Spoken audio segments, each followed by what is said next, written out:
ಗೆ ಬಂದು 2 ಕೈಯಲ್ಲಿ ಬೇಕರಿ ಐಟಮ್ಸ್ಗಳಿರುವ ಚೀಲವನ್ನು ಹಿಡಿದು ಅಲ್ಲಿಯ ಪೇಷಂಟ್ಗಳಿಗೆ ನರ್ಸ್ಗಳು ಕಾಣದಂತೆ ಸ್ನ್ಯಾಕ್ಸ್ಗಳನ್ನು ಮಾರುತ್ತಿರ್ತಾಳೆ.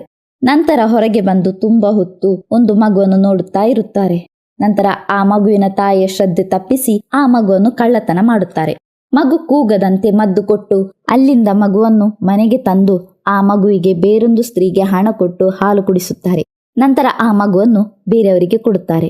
ಹಾಗೆ ಮತ್ತಿನ ಸೀನಲ್ಲಿ ದಿವ್ಯಾ ಮಗುವಿಗೆ ಜನ್ಮ ನೀಡುತ್ತಾಳೆ. ಆ ಮಗುವನ್ನು ಅಮ್ಮನ ಎದೆಯಲ್ಲಿ ಮಲಗಿಸಿ ಕ್ಲೀನ್ ಮಾಡಲು ನರ್ಸ್ಕೊಂಡು ಹೋಗಿ ಫುಟ್ ಪ್ರಿಂಟ್ ಹಾಗೂ ಕೈಗೆ ಟ್ಯಾಗ್ ಕಟ್ಟಿ ಆನಂದಿಗೂ ಮನೆಯವರಿಗೂ ಮಗುವನ್ನು ತೋರಿಸುತ್ತಾರೆ. ಆನಂದಿನ ತಂದೆ ಜ್ಯೋತಿಷ್ಯರಲ್ಲಿ ಫೋನ್ ಮಾಡಿ ಕೇಳುತ್ತಾರೆ.